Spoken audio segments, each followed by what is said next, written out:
And that's the beauty. I mean, for me, that's the great thing about writing a novel, that you are handing something to the reader. I think some novelists labor under that you have control of it. You know exactly what it's supposed to mean. No, I think it's much more interesting if you create something that you give to the reader and the reader decides what they're going to do with it, what they're going to make of it. And the book then takes on a different life and goes on being sort of recreated every time somebody reads it. You're listening to The Gould Standard, Charles Palliser and the Power of Five.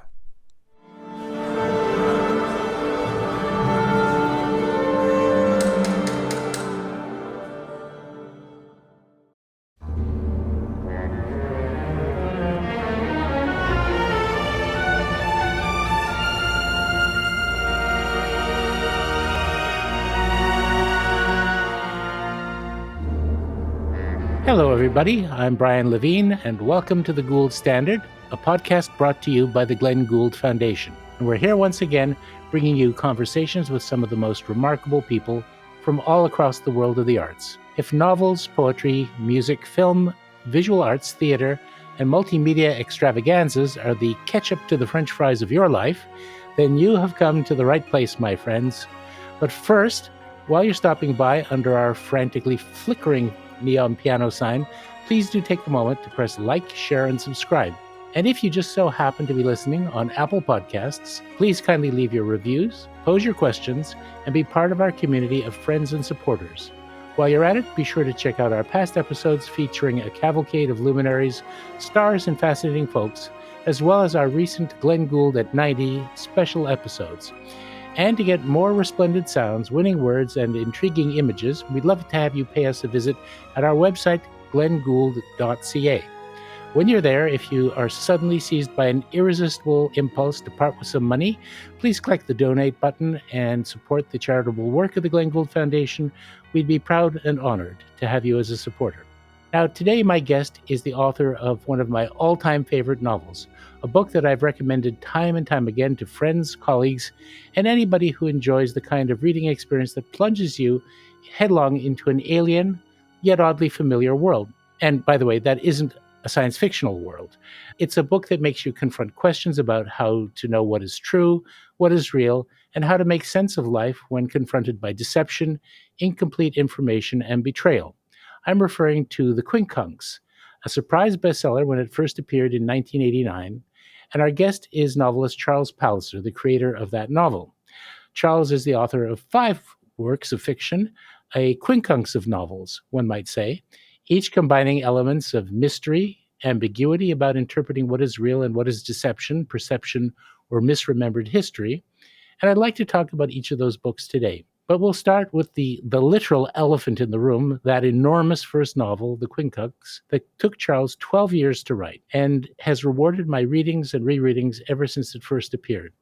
The Quincunx is, on one level, an historical novel and has been called an homage to Dickens and Wilkie Collins, but the book is surprisingly modern, an elaborate and meticulous construction in which what seems clear at one moment is turned on its head the next as different explanations of the central mysteries collide with each other. And in just the same way, the book turns out to be much more than a pastiche of Victorian fiction with its multiple unreliable narrators and cascade of clues and accounts of past events, blurred by fading memories, missing pages from a secret journal, and much more. The novel is also a spectacularly detailed portrayal of pre-Victorian England, from its gaudy extravagance to its horrendous, degrading poverty. And hopefully that's whet your appetite. If you haven't read the book, of course, then now's the time to, wait till the end and then go and click on your local bookseller and order a copy. But in the meantime, Charles, thank you so much for joining us. Welcome. Oh, well, thank you very much for asking me. It's a great pleasure, great honor. Now, your work is so interesting and so singular. You must have had some very interesting early experiences to form your literary tastes. Can you give us a kind of an overview of how you became interested, for one thing, in period fiction, in Victorian novels, and how that basically stayed with you throughout your literary career? Well, I suppose I often say that I had a Victorian childhood, by which I mean that a big influence on me was my grandmother, who, of course, was born in the 1890s. And she was a great reader, as indeed was my mother. Both of them encouraged me to read books, and particularly the classics, Dickens. And it is the case. People find this hard to believe, but by the age of 13, I had read every Dickens novel at least once, and they made a huge impression on me. And I think that it was that experience, as well as other reading experiences, that led me to realize that I was going to have to devote my life to literature, both trying to write it, but also I was sort of realistic enough to realize that you don't just sort of become a novelist overnight. I became a lecturer in English literature, and I did that for nearly 20 years. And it was the perfect situation for me. I was both teaching Victorian literature. I mainly specialized in the Victorian novel, and I was kind of trying to write one. It was quite odd. A lot of the time, I didn't really know whether I was preparing lectures for my students or doing research for my own novel, and that was fine. I mean, I hope everyone benefited. I know I benefited from that. You are an American by birth, an Englishman by upbringing, but you were a Scots by profession in the sense that you were teaching in Scotland, right? Yes, I was there for 20 years. I mustn't forget the Irish element through my mother. So I'm an Irish and an American citizen, but oddly enough, not a British subject. I don't think I really want to be a subject anyway. It's much better to be a citizen. And yes, so I lived in Scotland for about 20 years, and that was interesting because, like a lot of people outside Scotland, and certainly English people, I didn't realize how different it is in so many ways culturally. It has its own literature, it has its own sort of cultural traditions and so on. And so I found it was quite interesting, sort of in my mid-20s, to suddenly realize that I had to read a whole new literature that I hadn't really got into. And there are, of course, some extraordinary Scottish writers. A huge impact on me was James Hogg, the Confessions of a Justified Sinner, which is an extraordinary book which I've read several times, and you can hardly believe that it was published in the 1820s. It's almost a modernist novel in so many ways, with an unreliable narrator, lots of different conflicting narratives, and somebody at the centre of it who you realise eventually is insane. Well, I've always felt that even going back to the 18th century, if you want things that really depart from the mainstream of literary taste in the English language, you have to look at the Celts. So, I mean, if you think about Sterne and Tristram Shandy, a book that Yes. I still struggle to make sense of and wonder what he was on when he wrote it, and how, so many sort of prescient anticipations of other literary techniques that came more than a century later. But in teaching Victorian literature, which you indicated was a large part of your teaching life, I take it that you went well beyond Dickens, that you were into teaching Eliot and Trollope and Thackeray and some of the other lesser known Victorians, Wilkie Collins. Wilkie Collins is a huge passion of mine. I don't think I actually managed to get him onto the syllabus, as far as I remember, because he's considered sort of snobbishly, sort of not quite a literary writer, which is silly. He's a very fine writer. He's also one of the funniest writers in the 19th century. I've never taken to Trollope. I don't know quite why, because I love English cathedral towns and all the rest of it. I love all the sort of politics of a sort of small community, but somehow Trollope just absolutely has never worked for me. I think I find him quite kind of limited, and there isn't the sort of linguistic exuberance that you'd get in Dickens. I couldn't agree more. I've tried starting with the Warden, and it just felt flat. And Dickens Yes. has often been criticized for being creating caricatures more than characters sometimes. But I've always found that his ability to conjure up scenes, the relish of his descriptions, and the intricacy of his plotting, and the psychology of his characters is there. It's just not sort of thrust so far forward in your face. Yes, I think there isn't a sentence of great sort of power or beauty in Trollope. At least I didn't come across it. But some of Dickens' descriptions are just extraordinary. They have all the resources of poetry. They're deeply evocative and mysterious. I mean, Dickens, of course, is I suppose the one the greatest writer who has the worst faults. Actually, that's the interesting thing, that he's a wonderful writer in spite of the sentimentality and the oversimplification and the plots that sometimes get completely out of control, and that he rescues with the most absurd coincidences. But one forgives him all of that because of the extraordinary things that he does so well. And every great artist produces some works that are less great, or has moments that are less great, that don't reflect their best, because especially when you look back to a period where artists were not only artists but also workmen and work women, work folk, who had a professional life and were expected to meet deadlines, produce installments on a regular basis, et cetera, et cetera. Yes. You can certainly forgive them for occasionally relying on their professionalism rather than their inspiration. Yes, absolutely. I mean, the fact that Dickens wrote, I think all or virtually all of his novels as serials, which meant that he didn't know from one month to the next what was going to be in them, what he was going to write. I mean, being faced with a blank page every month seems to me extraordinary. But then that's part of probably why somehow or other the adrenaline was made to flow, because a lot of writers worked in that way. Dostoevsky and Balzac, I know, certainly worked in that way. I mean, I can't imagine doing that. I mean, I've once or twice worked to a deadline, and I find it does actually get something flowing, but I wouldn't really want my whole sort of literary career to depend on my ability to do that. Now, to fully appreciate, well, especially Dickens, because Dickens, of course, has come down to us as not only a great author of sentiment and a great portrayer of scenes and plots, but also as a social reformer. Whether that was explicitly his intention or not, he certainly seems to have had that effect.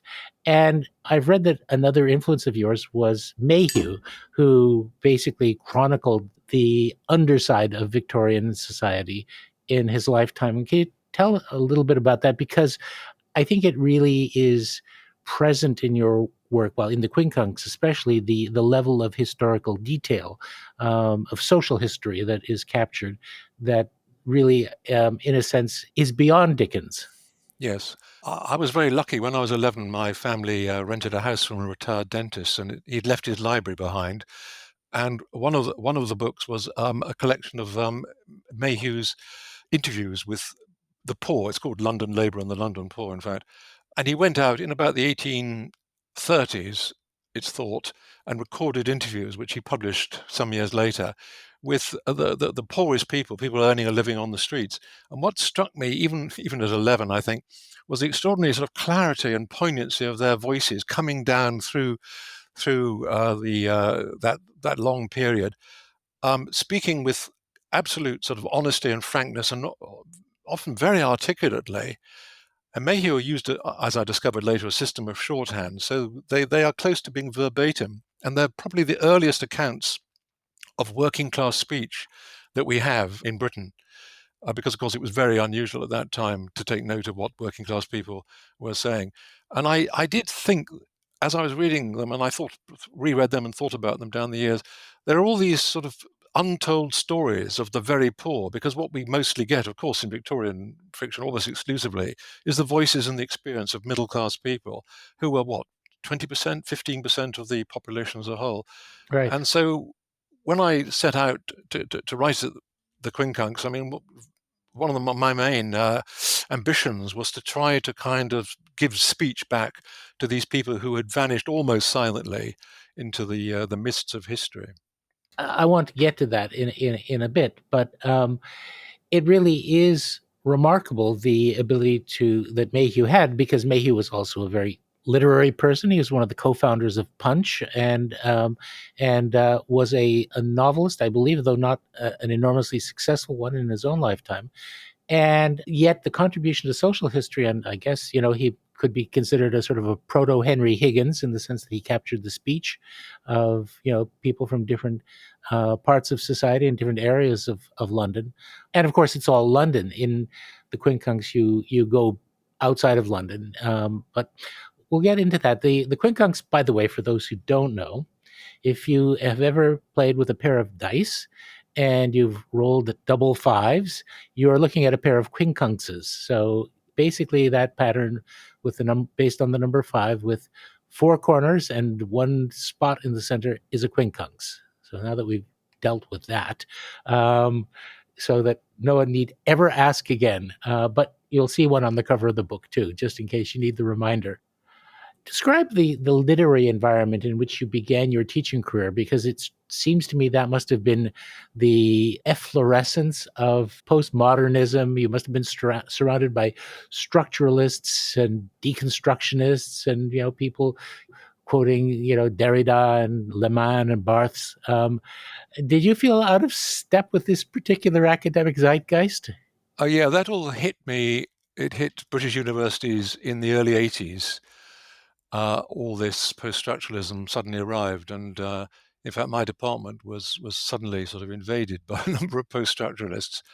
I found it kind of interesting as almost as a sociological phenomenon.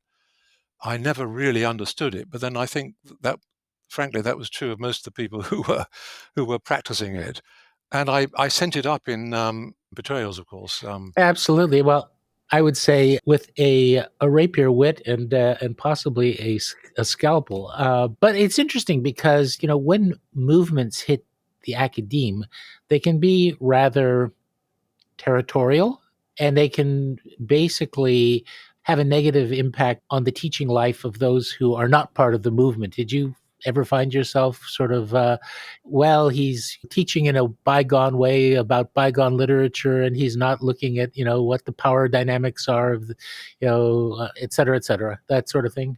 There was something of that going on, but I mean, luckily, I think we sort of more traditional teachers of literature were still in a majority. So I think we kind of fought our corner quite well.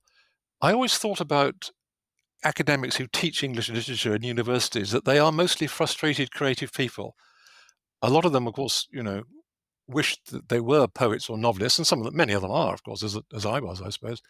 But I think a lot of the frustrated creativity goes into other areas, and I think post-structuralism was a liberation for that. A lot of the stuff that I read seemed to me incredibly self-indulgent in a good way, I mean, and a bad way as well, but often very, very kind of imaginative, creative, not really terribly disciplined, not really giving you very many insights into the work, but allowing the writer to kind of write highly literary and inventive essays. So that in that sense, it was quite. I looked on it fairly benignly, although I did think that it was putting students off actual literature. That was one of my big worries, that increasingly they were not being encouraged to read the existing text. Interestingly, they were being invited to spend more time on kind of quasi-philosophical issues of the kind that Foucault and Derrida and Lacan and so on indulged in. As an undergrad, I had a passing encounter with some of that, and I basically, found it left me very cold, so I stayed away from it.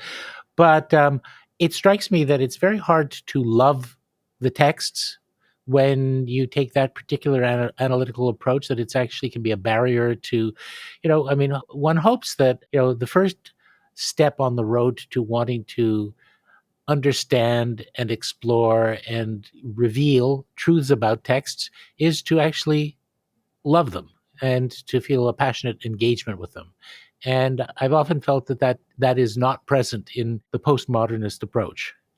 No, I agree with that. I think there was always a tendency, in my experience, in the study of English literature in universities, to encourage students to spend far more time on reading up the secondary work to sort of find out what the kind of prevailing critical opinion was, and not to spend nearly enough time on simply getting to understand the text. I mean, I regarded myself, or I was actually called a formalist.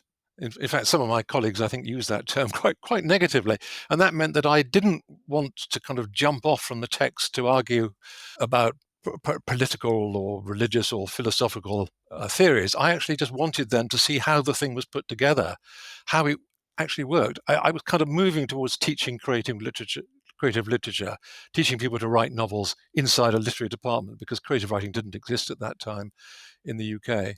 So that, in that sense, I was certainly at odds with post-structuralist colleagues who frankly were not interested in the text except as a kind of minimal jumping off point for speculative theory.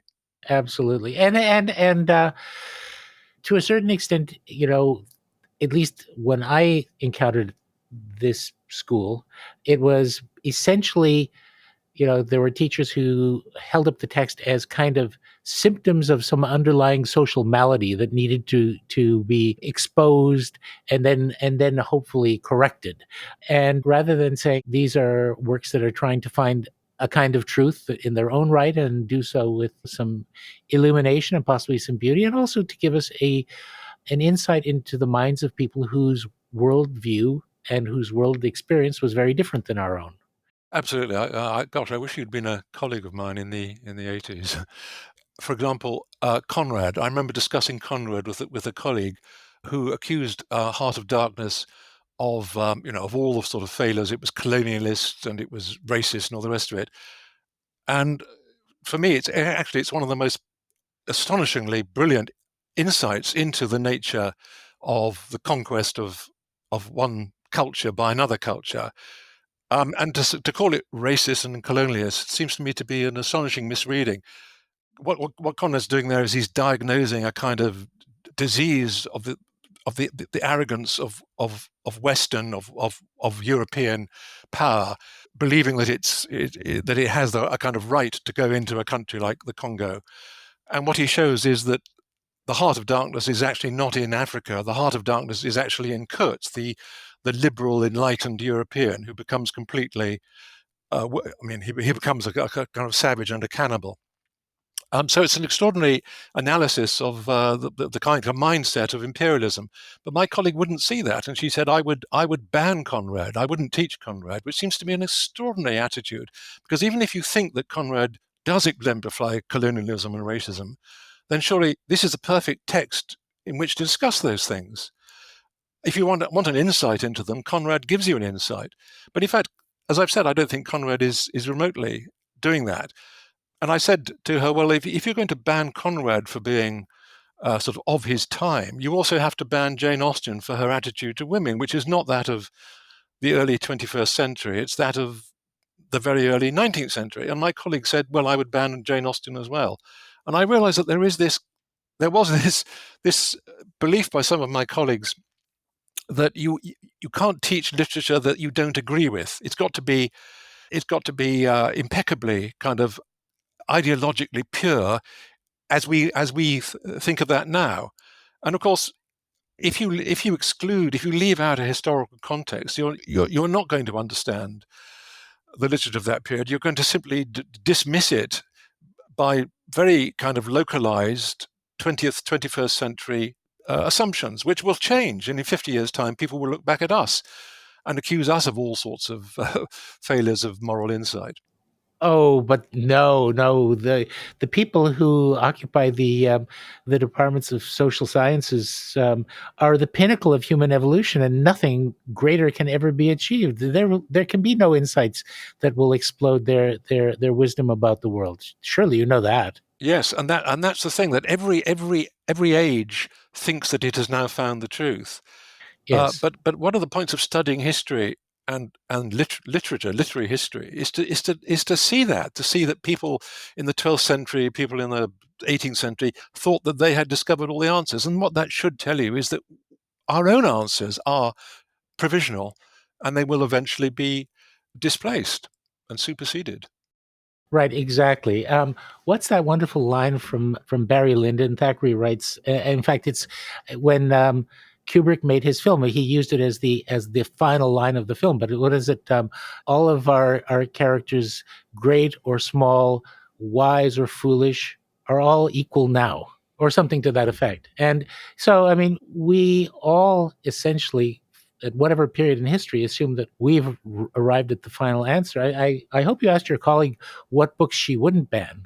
I didn't ask her that, really, because I should have, I suppose. I think her canon would have been very, very limited, and I think it would have been very recent, and I think it would have been left-wing, feminist, anti-racist authors. Nothing wrong with any of that, but Right. but that does rather leave out Shakespeare and Chaucer and Dante and Goethe, of course. Right. I can't see the value in only having a conversation with people who believe with you. That kind of feels like the mindset of certain political movements in history from the last 100 years that I think we've done well to discard. But anyway, I didn't mean us to get quite so far down that particular avenue. I want to actually now talk about the Quincunx, which has given me so many hours of pleasure. The novel, I don't like to synopsize, but I'll do a little bit. It presents the trials and adventures of a young man in early 19th century England, born about the time that Charles Dickens was born, and accidentally with a very similar name, who gradually discovers that his birth places him in the Quincunxian center of a multi-generational battle by five families for the inheritance of one of England's oldest and largest landed estates. And the hero and sometimes narrator, John, discovers that his idyllic childhood is really a veneer that conceals a myriad of plots to destroy him because his very life is an obstacle to the various claimants to the estate. And that sort of launches us and John on a journey that really takes us through the deepest recesses of poverty, crime, and treachery in early industrial England. Now, I assume that one doesn't set out to write an 800-page novel meticulously constructed with an obsession for the number five. So how did you get from, the day that you said, I think I'm going to write something, to this enormous, sprawling book, which, by the way, for those who haven't seen it, I think this is the original hardcover edition. It is excellent for weight bearing exercise. So those of you who like to exercise your minds and your limbs, I'll say again, get a copy. Well, you're right. I mean, when I started, I had no idea that it was going to be an enormously long book and that it was going to take me 12 years. What happened was that I just had this idea of a small boy in a garden with his mother and a nurse, which a lot of people have pointed out is the sort of David Copperfield situation. But as with a lot of the situations in Dickens, what I tried to do was to take something that's sort of known and familiar and then just sort of darken it or sort of look at it from a different angle. Of course, in David Copperfield, Peggotty is wonderful and she's loyal and she's dedicated. But my version of Peggotty is not that at all. Well, she has her own agenda, shall we say. Yeah, Bissett. Yes, she precipitates the whole sort of series of disasters that befall John and his mother. And I wrote about 50,000 words of that story of how their apparently idyllic life in a remote country village is sort of gradually undermined by interventions from the mother's past coming from London. And when I got done 50,000 words, I stopped because I realized I had no idea where it was going after that. And what I suppose I did was I kind of drew out the threads of that situation and kind of elaborated a whole set of circumstances under which this young woman and her child would have had to flee and hide, which is basically what she's doing. She's hiding. Why is she hiding? Who's she hiding from? What has happened? Where is the boy's father? And all of this. And I spent, literally about 3 or 4 years just working out what the sort of narrative was going to be, and ended up with an enormous synopsis of the whole thing. And then I started writing it. I went back and started writing it. So I always say that its length was sheer incompetence on my part. I really didn't know what I was doing. And I became horrified as as this sort of pile of manuscript got bigger and bigger. And eventually, in fact, I had to start cutting whole sections of the plot in order to make it remotely publishable. I mean, it comes in at, I think, around 430 or 440,000 words, which is about 5 times the length of an average novel. So I was taking a huge risk at that point. And that's very interesting. I've read that the synopsis itself was novel length. Yes. So, it was 80,000 words. Yes, that was about the length of an average novel. And another writer, a friend of mine who followed this progress of this quite closely, suggested that I should simply publish the synopsis.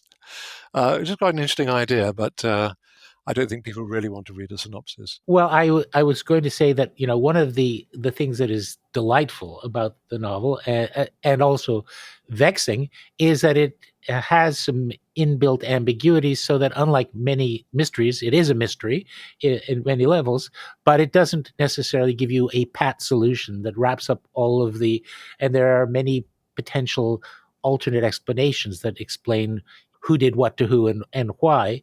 So I guess I'd like to ask, what would it be worth to you to share a copy of the synopsis with me? Because I think I'd get some of the answers. I think it's long gone.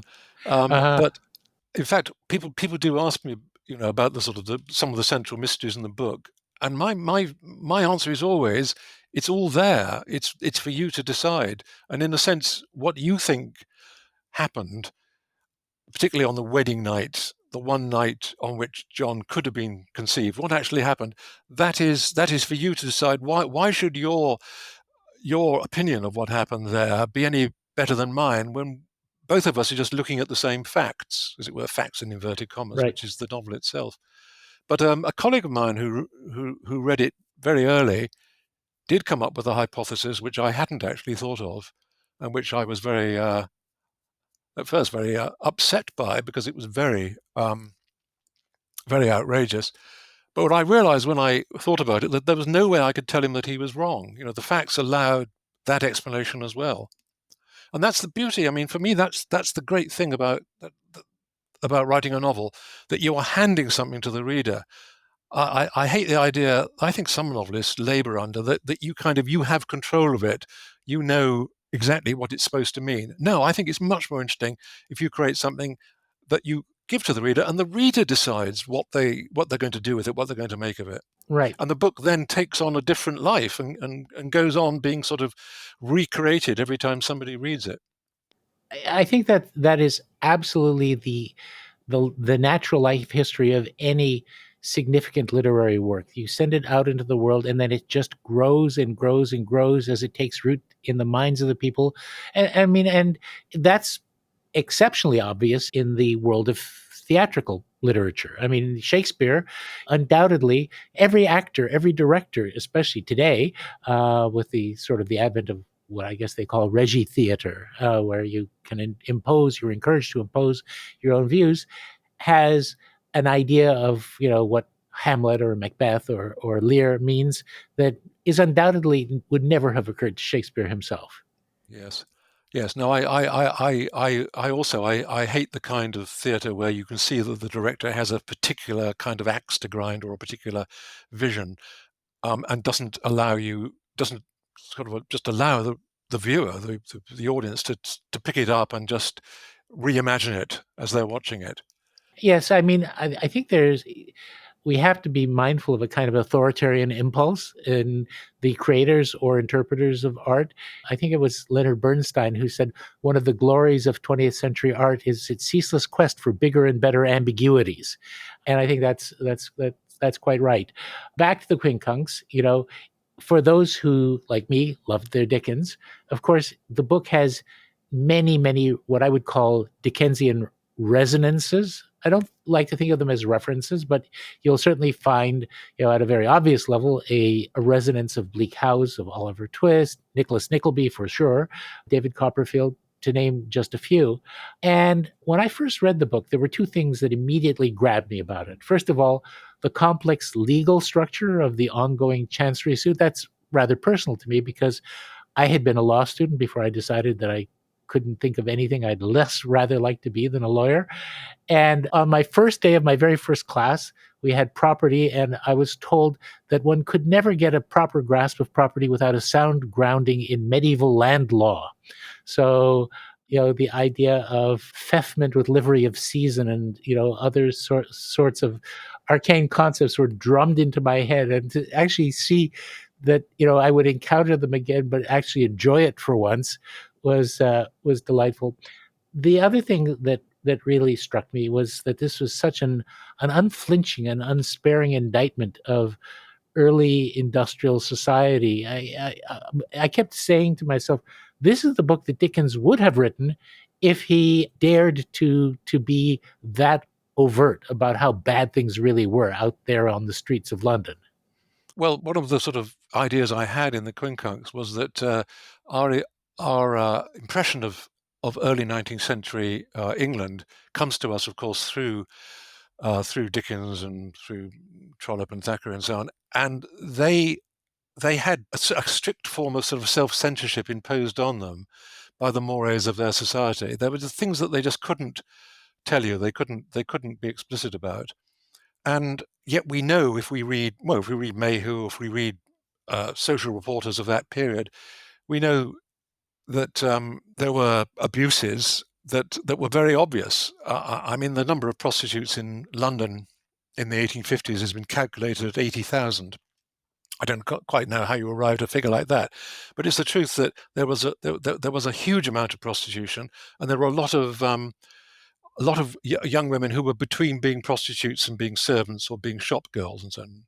There were parts of London that you didn't go into in the evening. I mean, in fact, Haymarket, the West End, there were streets there that you would never have gone into with a lady. You would have gone in for one purpose. And if you went into those streets after dark and you saw a man you knew, you would pretend you didn't know each other because you would both be there for one purpose. You were there to pick up prostitutes. And all of this was known to writers of that period, but of course they didn't explicitly write about it. I mean, there were a few exceptions. Dickens does write about prostitution, but in very kind of sentimentalized, melodramatic terms, very unrealistic terms. His prostitutes are always deeply ashamed of what they're doing and all the rest of it, and they nearly always die. And Mrs. Gaskell wrote about it much more explicitly. I mean, I suppose as a woman, perhaps she just was a bit more able to be sensible about it. So one of my ambitions was to try to write what looked like a Victorian novel with all the constraints and self-imposed censorship, but that in fact was actually breaking those rules, because it does go into the issue of prostitution fairly explicitly, and things like the section where John gets mixed up with grave robbers, or the section where he gets involved with a criminal gang, or when he's working in the sewers. All of those things, they were going on, but they're not really present in Victorian fiction. Oliver Twist and Fagin and so on, yes, but there was a large population of men called toshers who were working underground, just picking up things that had been dropped sort of up above ground through sewers or through rainwater drainage, and were making a living by just finding things and cleaning them up and selling them. And I just found that was just a fascinating idea, that there was this kind of underground scavenging existence with, it seems, quite a strict code of conduct about how they gave each other different territories and respect each other's rights and the rest of it.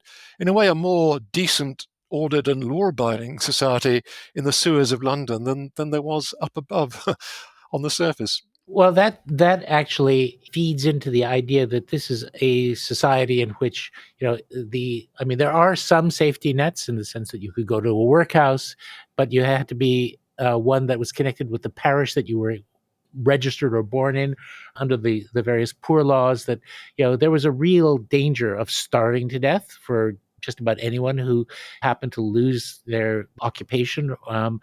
For me, this is something that fortunately is not in the novel, but has always been kind of the symbol of the level of brutality of that period, was the story of chimney sweep boys. And and I don't know whether you're familiar with the story about chimney sweeps carcinoma, but chimney sweeping was essential because otherwise you get house fires and people would asphyxiate.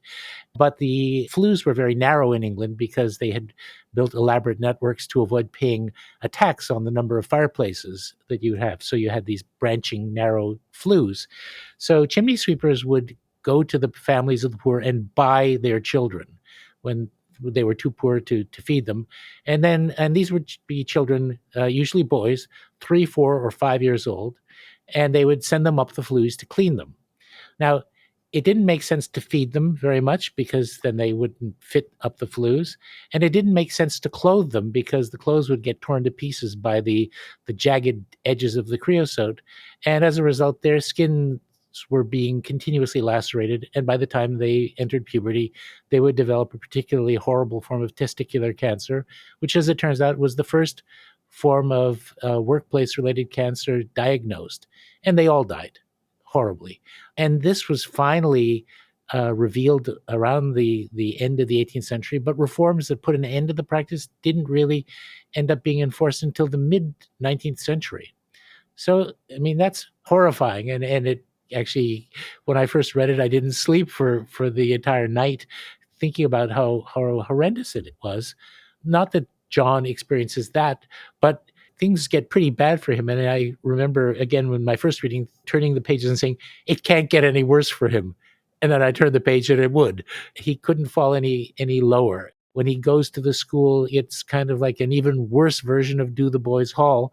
So I think that part is really commendable. The level of historical detail. I mean, every page I found myself on my latest reading, looking things up just to see, was that an invention?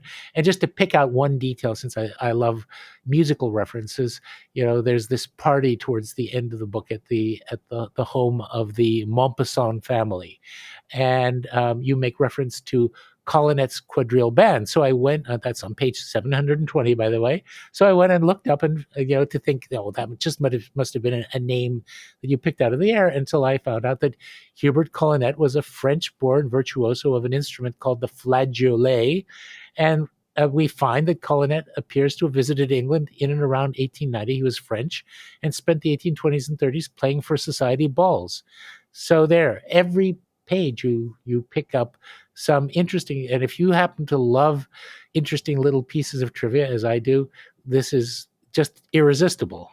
However, to bring us to the present or almost present day, this book was written during the period when Margaret Thatcher was the prime minister. And I remember a frequent criticism, as she rolled back the social safety net and began, declaring war on the welfare state, that this was going to take us back to the bad old days of Victorian England, to which those who were her true believers said, how wonderful the golden age of laissez-faire capitalism, in which the nanny state wasn't telling right-thinking people what to do and eroding our freedoms. And I was thinking, well, I think that he's kind of put the end of that argument to rest, if you actually understand how horrible life was then, and also how many things that actually are prescient, like financial crises triggered by fraudulent speculations in residential real estate. That's kind of a significant piece of the novel as well.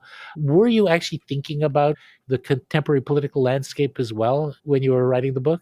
Yes, I was. I mean, the dates, in fact, coincide almost precisely. I mean, I started writing it in, I suppose, 1978. Is that right? About then, and finished it in the very late 80s. So it coincided. I wasn't grinding an axe. It wasn't that I sort of set out to, attack the Thatcher government or something. But I was very aware, because it was in the atmosphere of the time, exactly what you've said, Brian. There was talk about rolling back the welfare state, and Mrs. Thatcher quite early on used this phrase that she got away with. It wasn't really picked up. She said that she wanted to give the people back the right to fail. And I thought, well, wait a minute. If you really are talking about that, giving people back the right to fail, to fall to sort of the bottom of society with very few support networks, safety nets, and so on, you really are talking about the Victorian period, exactly what you've said, the laissez-faire period. I mean, there was an economic theory, Malthus' idea from very early in the 19th century was that you couldn't sort of help the poor. If you helped the poor, you were actually going to destroy society, because the poor would sort of breed, there'd be more and more of them, and eventually there wouldn't be enough food and so on. This idea that really that sort of suffering and starvation are sort of are required by the economic system, that idea was creeping back in the Thatcher years. And I honestly don't think they understood the implications of it. I suspect that their knowledge of the Victorian period was actually pretty limited. And I think they simply failed to realize that the welfare state that came in after the Second World War was the absolutely basic. It was just the essential. It wasn't good enough, in fact. It wasn't a question of rolling it back. It was a question of building on it and making it work better. So this was very much in my mind, but I hope my voice in the novel never becomes shrill on that subject. I just let the facts of the 19th century speak for themselves. This is what happens if you don't actually help people when they get sick, when they're unemployed, and so on. I don't think it does. I mean, it's very subtle and it's in the background. I'm glad that you referred to Reverend Malthus because, first of all, I think it's one of the only explicit references in all of Dickens to political theory when he has Ebenezer Scrooge talk about, letting the poor die of starvation and decrease the surplus population. But you also present that sort of battle of ideas in the characters of Mr. Silverlight and Mr. Pentecost, who seem to be kind of the living embodiment of, in the case of Pentecost, the kind of a combination of Thomas Hobbes and Malthus. There's a war of all against all and everyone being purely self-interested and so on, versus the sort of a Rousseauian optimism of the Enlightenment and the belief in natural human decency and justice. Although I have to say that as the events turn about, we do see a few examples of, people who are kind and generous to John. They're mostly the poor, but there's a whole lot more Hobbesianism in the interplay of the characters. Let's face it, it's a society in which, when I was discussing it with my wife, I said, this is a portrayal of a society in which anyone would kill literally anyone else for a crust of bread to stay alive another day or two.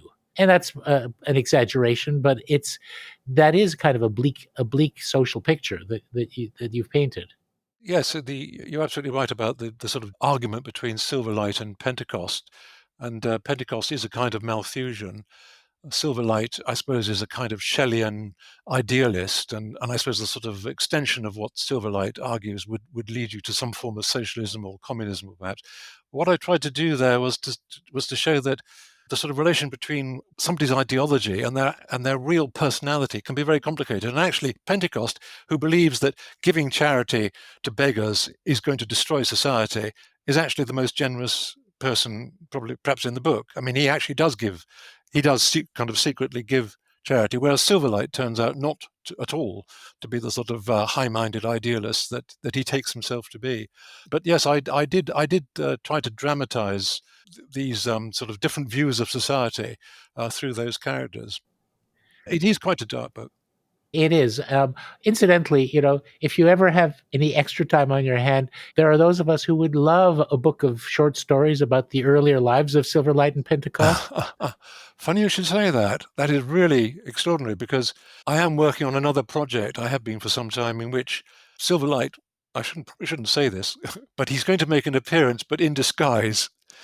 It does go back about 30 years, 40 years earlier. So he's a very young man. Excellent. I'm not quite sure yet how major a character he's going to be, but of course that's going to be roughly the period of the French Revolution, and that is of course a fascinating subject. I really envy the French their revolution, an extraordinary series of events. And the weird thing is that the French don't seem to have made proper use of the French Revolution. There are actually surprisingly few French novels of real quality that are set in the French Revolutionary period. And you could even argue that the great novel of the French Revolution is A Tale of Two Cities. I wouldn't argue that to a French person, I don't think. But it is strange how the French Revolution has not really been properly exploited. Now, the last thing I wanted to talk a little bit about is the reaction and the success of the Quincunx. Because, well, first of all, as you've indicated, it's a daring thing for a novelist to present a book of this length and ambition as a first opus. Did you have any doubts about whether you would be able to get it published? Considerable doubts. I mean, I was towards the end when I had this enormous book on my hands. I thought it wouldn't be published, and I was incredibly lucky. I mean, it was a sort of combination of entirely sort of fortuitous circumstances, I think, that it was published. That while I was in Glasgow, this extraordinary writer, Alistair Gray, was, I suppose, Glasgow's, Scotland's major literary figure. And I think Lanark, his masterpiece, is an absolutely extraordinary book. And it was published by a small Scottish company called Canongate. And I thought, this was about 7 or 8 years later than Lanark, I thought, well, if they were crazy enough to publish this extraordinary book, which is extremely long, maybe they'd be crazy enough to publish mine. So I sent it to them. And my goodness, they were. It was a huge risk for them, but they took it on. Right. And it is an astonishing creation in the sense that the edition that they gave you is really a beautiful work. They included the maps that you selected, just so that people could physically orient themselves in terms of the different neighborhoods of London, the creation of coats of arms, which I think they sort of gave you leave to do and helped you with find a designer. And then, of course, the various genealogical charts, and very helpfully, the list of characters, which runs to about a dozen pages. Yes. I mean, but a lot of people have told me that they never read books that have sort of indexes of characters, which would rule out a lot of classic Russian novels, I have to say. So I did have some doubts about that, but I didn't want, I knew it was a long, complicated book, and I wanted the reader to be able to just kind of go to the back and just remind themselves of who people were and how they fitted into the story and so on. So Canongate were great for the book. I mean, they were prepared to do these things, which many publishers wouldn't have, because obviously they hugely increased the cost. Absolutely. Now, the book is released, and to, I suspect, your astonishment and, Canongate's pleasure, it became a bestseller. And to date, it's sold more than 1 million copies. It's been reprinted in how many different languages? I think 13 or 14 by now. Well, the translation profession owes you a debt of gratitude, because you've obviously put a lot of them, given them a lot of them steady employment. Yes. But some of the reviewers basically, I think, completely misinterpreted the book and considered it to be only an homage or a pastiche. And I think the thing that really makes this such a fascinating work is that it is a combination of, I mean, the homage element is certainly there. It's obviously there, but the use of particularly the unreliable narrators and the uncertainties about history, the fact that the one document that might have finalized the answer has 3 or 4 pages that are torn out and thrown into a fire. It's really also a book about, forgive the highfalutin language, but it's a bit of an epistemological book. It's about how we understand reality and interpret history and make sense of the world we live in. And that part, I think, got missed, unfortunately, by a lot of reviewers. I'm thinking about the New York Times particularly. Yes, that's rather how I saw it. I mean, the Victorian novel is generally, it's what I would call it's a practice of disclosure, of sort of revelation, with a few exceptions. And James Hogg's Confessions of a Justified Sinner is certainly an exception to that. So that by the end of a Victorian novel, you are pretty much given the truth, the facts, the whole story. And what I wanted to do was to tell a story within what looked like the Victorian conventions, but actually introducing an element of, well, it was then late 20th century sort of ambiguity and irony and skepticism. And so some of the crucial sort of issues are actually, as you say, they're left ambiguous. You can interpret them in different ways. And instead of the sort of what James called the loose, baggy monster of a Victorian novel, the sort of sprawling plot that goes in all directions, I was fascinated by the idea of giving a Victorian novel the appearance of that, but actually giving it an extremely complex mathematical structure, so that everything in it is part of a pattern centered around the figure 5. So that, I mean, it sounds incredibly pretentious to say it, but it's a kind of dialogue between randomness and patternedness, which is in fact an argument that's in the book between Silverlight and Pentecost as well. And the very image of the Quincunx, there's a moment, I think towards the end, when my character walks across a tiled floor and he sees this pattern of quincunxes as you walk, as you would across a series of squares, but the pattern is constantly changing, and you might think you're at the center of it, but you take a step forward and you're at the center of something else. That seemed to me to be an image for what I was trying to do in the book. So I was quite happy for people to read it as a Victorian novel, and many perhaps slightly less sophisticated readers saw it as that, and I hope enjoyed the story. But a lot of readers also saw that I was doing something quite different as well. And I have to say that a book that had a huge impact on me when I was writing the Quincunx was Echo's The Name of the Rose, which I think is an extraordinarily interesting book. And I realized, I mean, again, he plays with the notion of mystery and with the detective novel, and it's kind of homage to Sherlock Holmes and so on. But I realized that what that really taught me was I've got to up my game. That book The Name of the Rose, makes demands on the reader, and the reader loves it. It is complicated and difficult. It's got long passages in Latin and all the rest of it. Goes into sort of theological issues about the nature of heresy and so on, perhaps in a little bit too much detail, but on the whole, readers absolutely lapped it up. And I just thought, well, I mustn't patronize my readers. Readers are intelligent people. I can actually tease them and provoke them, and I can tell them things that they might not have known before about how Victorian society worked. Exactly. And on the subject of patterns, if people are curious, since it becomes clear as soon as someone opens up the book, the reason that there's a quincunx is that there are 5 families. Each family gets their own. Well, actually, it's been published as 5 separate novels subsequently, but each of them gets their own, major section. Each of those sections contains 5 books, and each of those 5 books contains 5 chapters. So we have fives, fives, and more fives. So it is an incredibly meticulously organized book. It seems to be that you're coming down on the side of those who believe in the argument of creation as part of intelligent design. But anyway, we'll skip the metaphysics for the moment. Now, after you wrote The Quincunx, your next novel was, I can't think of anything more different. The Sensationist is which you published in 1991, is a very slender novel. It's in a completely different style. It's modern. It is minimalist. I thought of it as impressionistic. It's kind of the inner life of someone who lives in a kind of a bleak time and place and basically becomes engaged in a kind of an obsessively hedonistic life that results in something pretty catastrophic by the end. Were you trying to get the quincunx out of your system by taking such a dramatically different turn? Yes, I was actually. I really was. That's exactly it.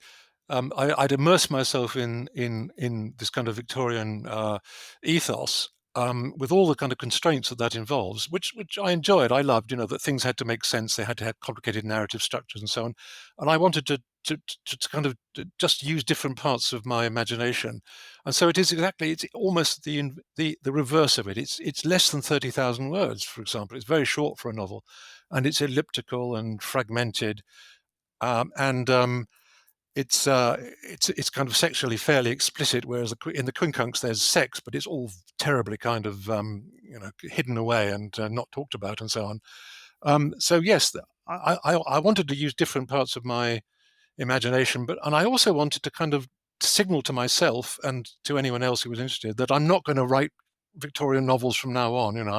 I'm not going to be sort of churning these things out every 12 years or so. I want to do other things. And so, yes, it was an extremely difficult book to write, actually. I think it was probably the most difficult. I took a long time writing it, not 12 years, but I did take quite a long time, given how short it was. And people misunderstood it. I mean, a lot of my readers thought that somehow I was describing the life I had been living myself. Far from it, far from it. It's about a young man who, in fact, plunges into drink, drugs, and sort of casual sex.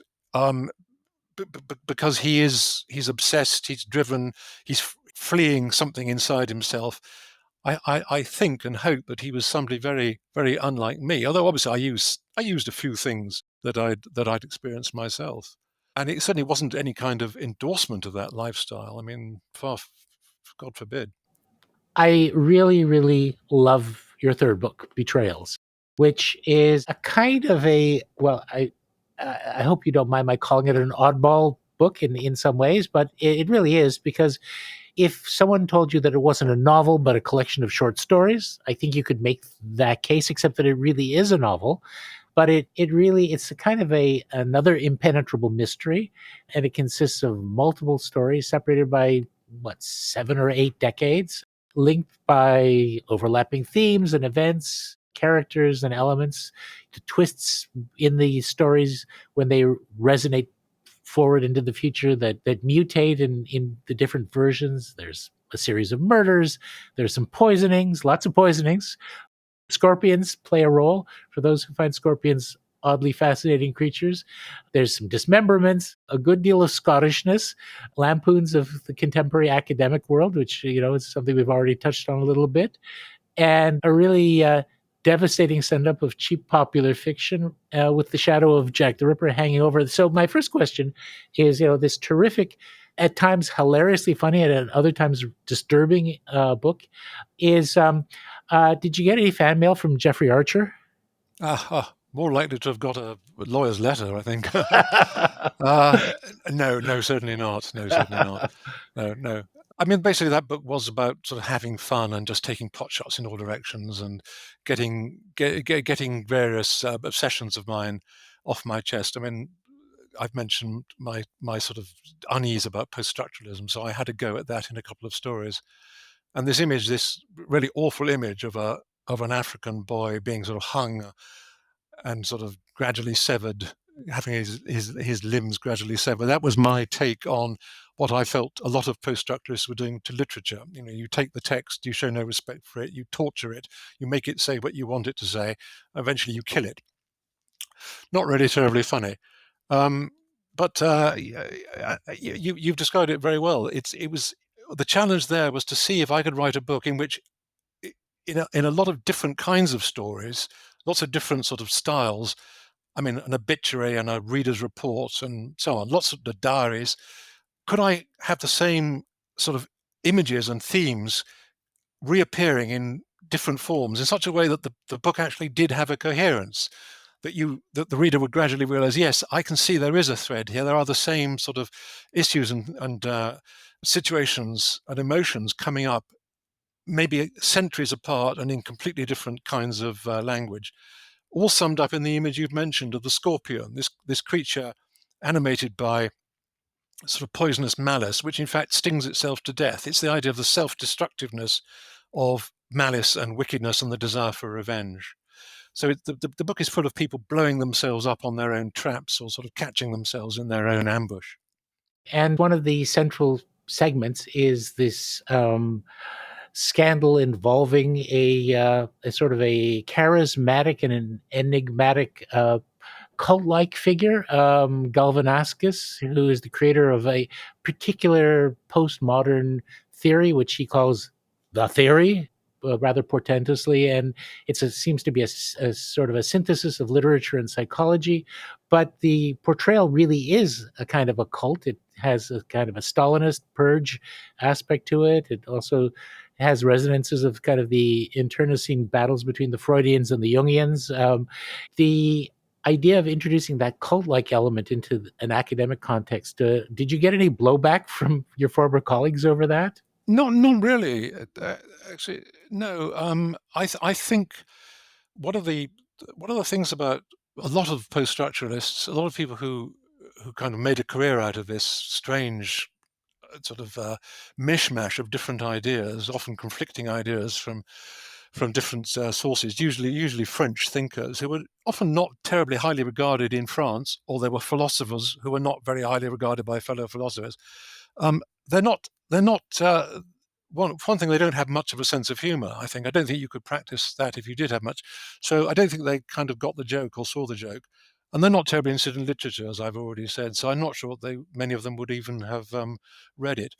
I think the lay public, the lay reader, probably didn't really know what was going on. I think a lot of people would have not got the joke because they didn't really know what a lot of universities were being taken over by, which I think was a kind of cult, often centered around a sort of guru-like figure who would deliver very enigmatic remarks or write texts that were almost incomprehensible. And sort of the more incomprehensible they are, the more awe was generated by them. That was what I was trying to get at. And I really don't believe that was generally understood outside universities. And people who did understand it had probably got a stake in it and didn't want to kind of see the joke. Well, it was understood by some people outside of the university. It's why I got out of the academic world and didn't pursue that as a career, because I saw too much of that around me. Anyway, just in passing, one of the really delicious features, there's another central section that is the diary of a rather peculiar serial killer, and that is quite disturbing, I found. But interestingly enough, the use of misspellings and malapropisms occurs, I think, in only two places. In that person's diary and in the work of our awful novelist named after a certain, Yes. perhaps inspired by a certain Yes. now life Yes. peer. Very possibly. Very possibly. Were you trying to suggest some parallels between the two? I leave that for readers to to decide. But I mean, I think what I was getting at was not so much specific people as general tendencies. I think I was not trying to so much attack or humiliate any particular individual, but just sort of disturbing developments in our culture. I think was what I was really getting at. And again, for those who are a little intimidated by having their first outing with you as the Quincunx, Betrayals is about a third the length, so it's perhaps an easy way in to your inner world. Now, your other novels, which I guess you could call the Thurchester novels, because they're both set in this same town, but they're very different novels. But they are also Victorian novels. But they're separated. They're separated by about 30 years. Can you tell us a little bit about Unburied and Rustication, and whether the choice of the town is a kind of an accident, or whether that's some sort of a commentary from one novel to the other? How did those two come about?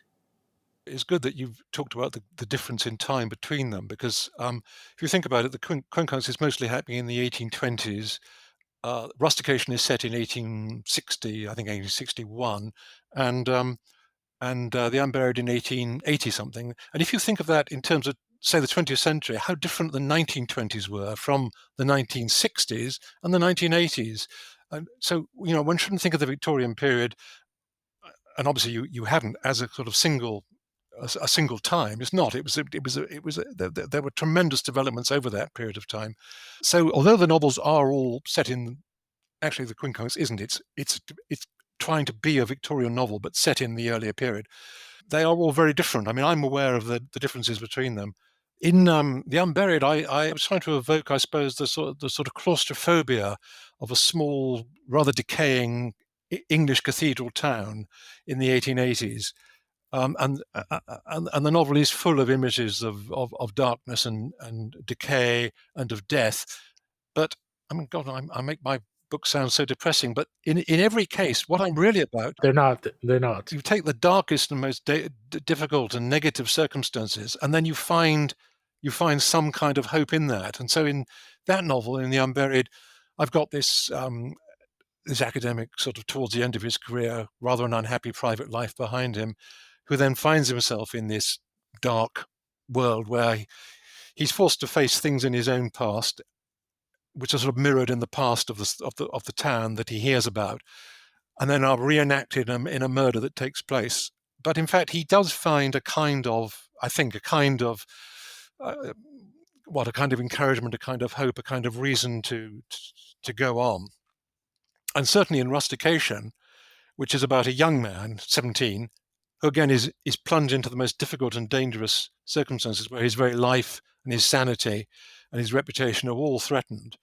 But in fact, he survives it, and he escapes, and he in the process of seeing that he has to escape physically, he escapes it sort of spiritually and psychologically. And it seems to me that that's what most of my books seem to be about. They seem to be about being trapped by circumstances, having other people's negative history and influences imposed on you, and then finding a way in which you can become aware of that, and by being aware of it, see that it need not be inevitable and that there is a way out.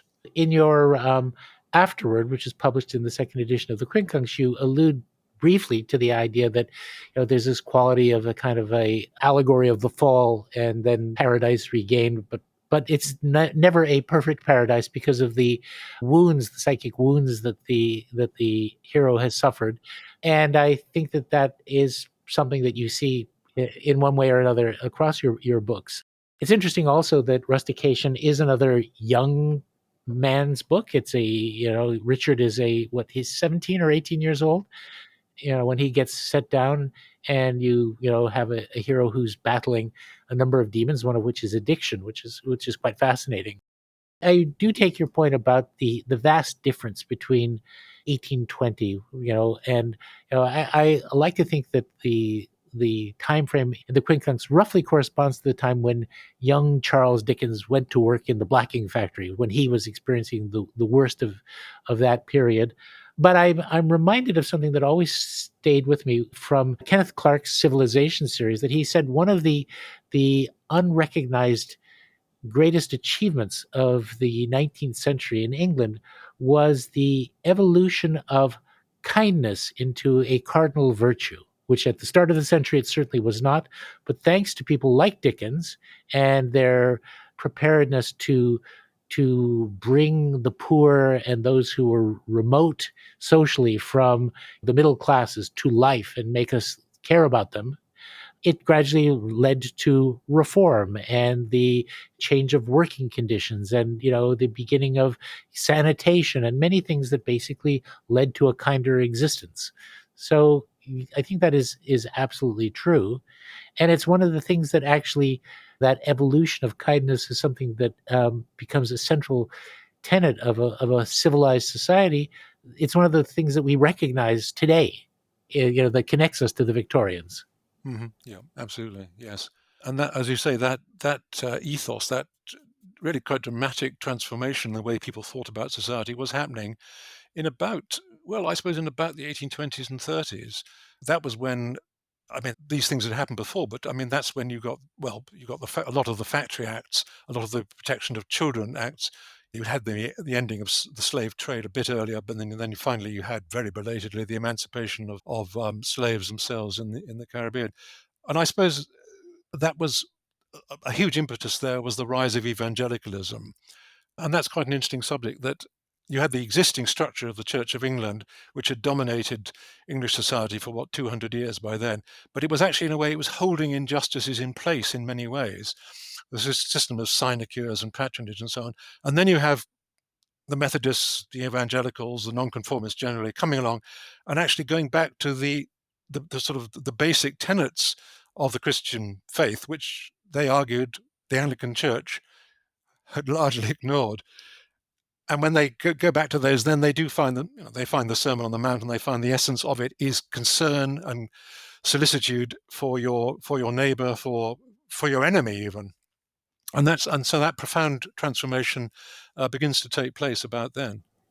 It is something that, particularly today, when people who are of a more secular mindset think about evangelical Christianity, they tend to be very critical. And if they only reflect upon the enormous debt that is owed to the Wesleyans and the Quakers and various other nonconformist churches in certainly advancing the end of slavery and exposing the horrors of what was going on in the Congo, that was all connected with that movement.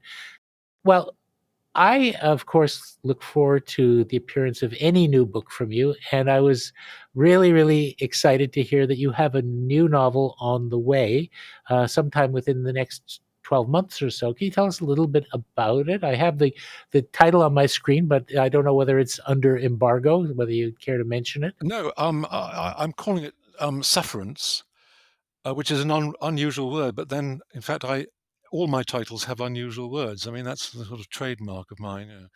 Quincunx, unburied, sensationist. It's set in, well, I've always hated books where you're not told the name of the town and the name of the country. You're not told the date. You're not told the names of the characters. Now I've gone and written one because I wanted to write. I mean, for all my life, I've thought the big issue that one has to write about as a 21st century writer is the Holocaust.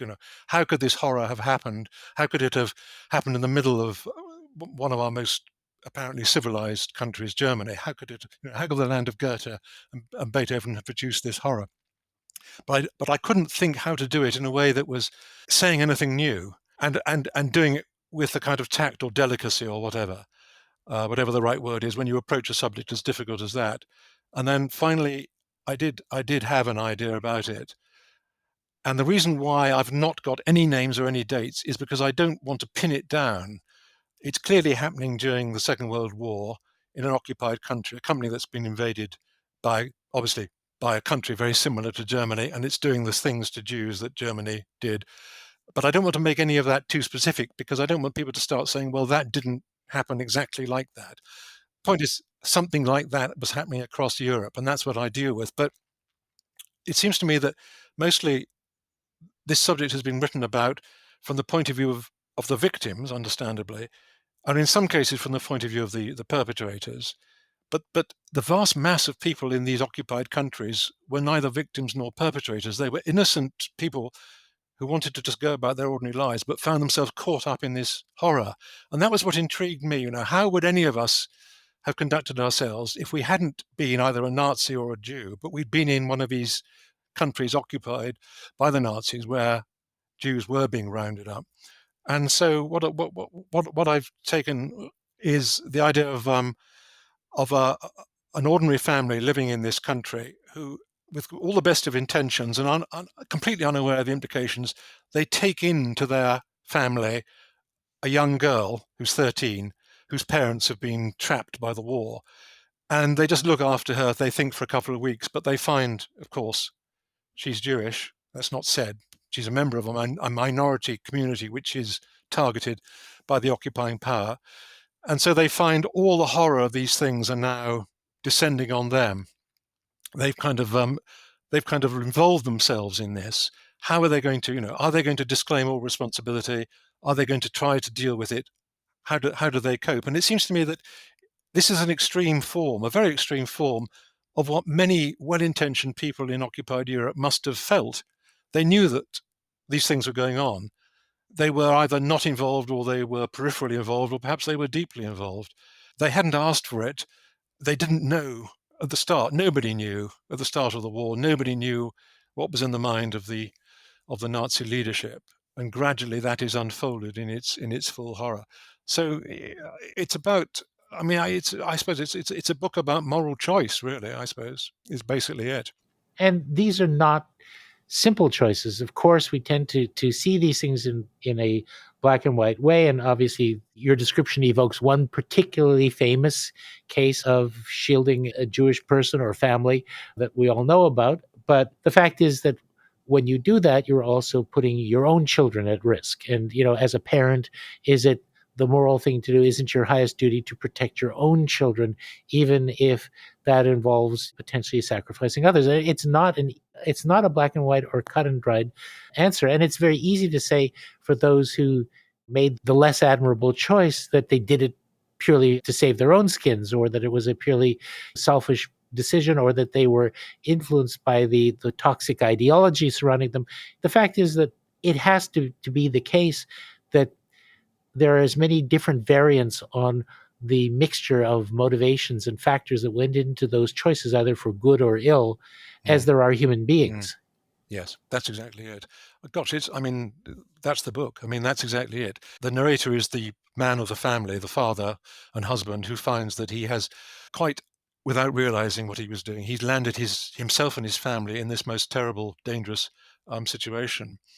And so at every stage, he has to make moral choices about what he's going to do and how far he's going to go, how big a risk he's going to take, and so on. And the other thing is that, having introduced this adolescent girl into his family, he finds that, of course, you take a child in, it's going to completely disrupt and change the family dynamics. What he hasn't realized is that she herself comes from a very, very abusive family background, and so she has a lot of psychological problems herself. And so he finds that not only is the family under threat from outside, but the family is now under threat from inside, from the kind of internal dynamics of their having taken into the bosom of the family this difficult child who has problems herself. I think that's really interesting, because we tend to see the people, the stereotype view is the people who have been in the position of victimhood are angelic, rather than being as richly nuanced and flawed and subject to all the inner injuries that every other human being is. When we think about the victims of the Nazis, we somehow, they merge into one sort of heroic, tragic figure. But of course, the truth is they had all sorts of impulses and desires, and when you read about the horror of the concentration camps, one of the things you find is the way people were pitted against each other. that, I might survive only if I stole your food or if I stole your identity card and so on. And it's that kind of horror of the sorts of decisions that people have to make in order to survive that I wanted to evoke, and just make it terribly difficult for the reader to say, oh, I wouldn't have done that, or why on earth has he done that? Um, to really create a kind of an impossible moral situation. Well, Sufferance is, I understand, being published by a Canadian press. It is Guernica. We're looking forward to that. Do you know what month it's going to be released? Is it scheduled? I don't. I think they've said. I think they've said towards the end of this year. Well, I look forward to it very much.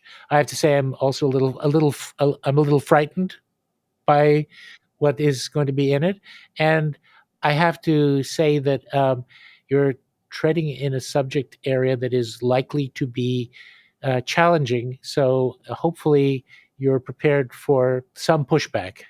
Yes, you're absolutely right. I mean, I was intimidated by the thought of writing about the Holocaust because it is an area obviously in which you have to tread extraordinarily carefully. But I do think that my book, although some aspects of it are disturbing, I feel that I have created this complex moral situation, which I think has psychological and sociological truth.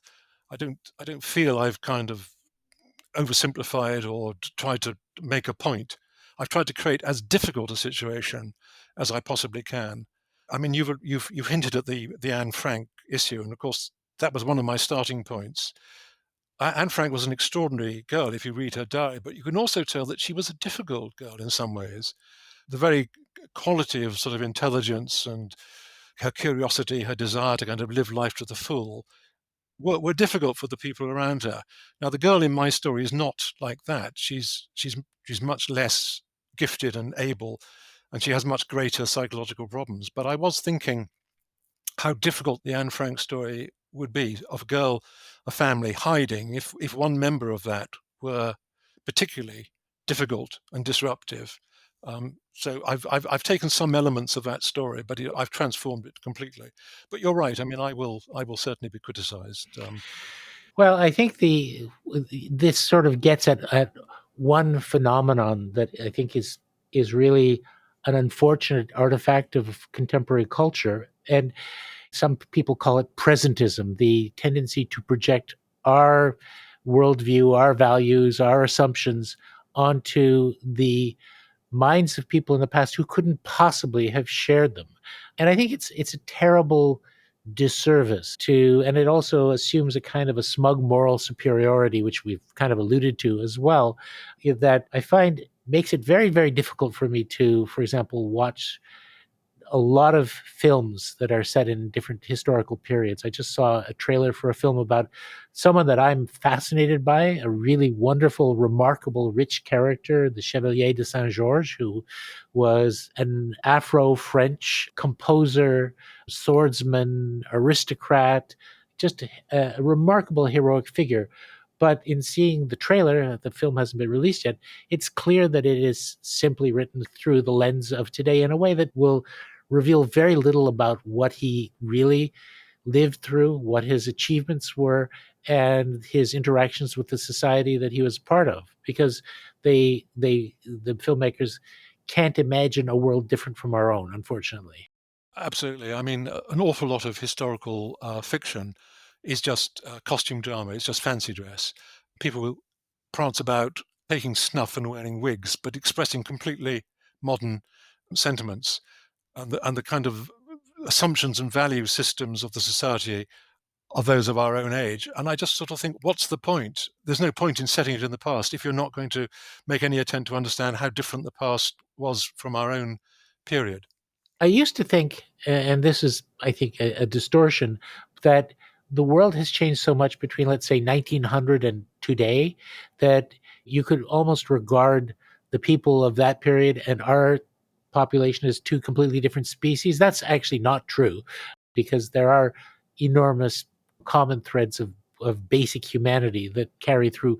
But the way of viewing the world not just that they didn't have televisions and computers and cell phones, but they really saw the world differently. Their concept of how a society should be ordered was different. The number of different rules and concepts that were simply not just inbred, but were simply part of the atmosphere.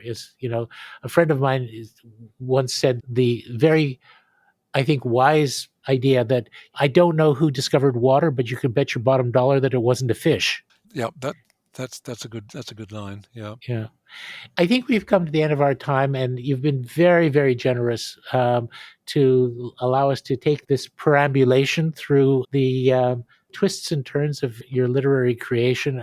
I've really enjoyed it, and I hope that people who have not yet had the pleasure of picking up one of your books will do so now. And I would love it if those of you who do will get in touch with me and let me know what you think and what your reactions were to Charles's work. Charles, thank you very much. We all are looking forward to Sufferance sometime in the next 12 months. And by all means, keep writing. I'm looking forward to that project in which Mr. Silverlight makes an appearance.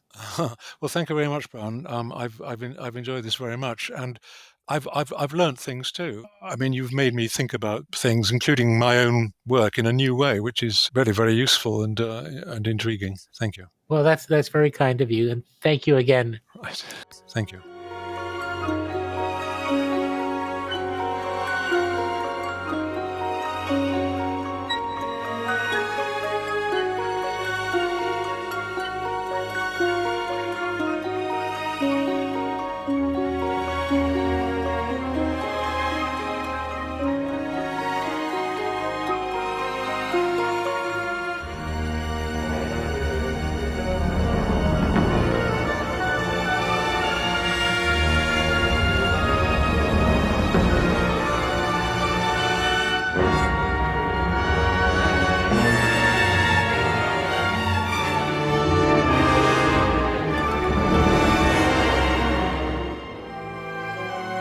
The Glenn Gould Foundation is a registered Canadian charity, and we rely on the support of arts lovers like you to continue bringing inspiring stories to life. Please consider giving by visiting our website, glenngould.ca. And if you're interested in keeping up with the Gould Standard podcast and more work from the Foundation, be sure to follow us across social media on Instagram, Twitter, and Facebook at the Glenn Gould Foundation.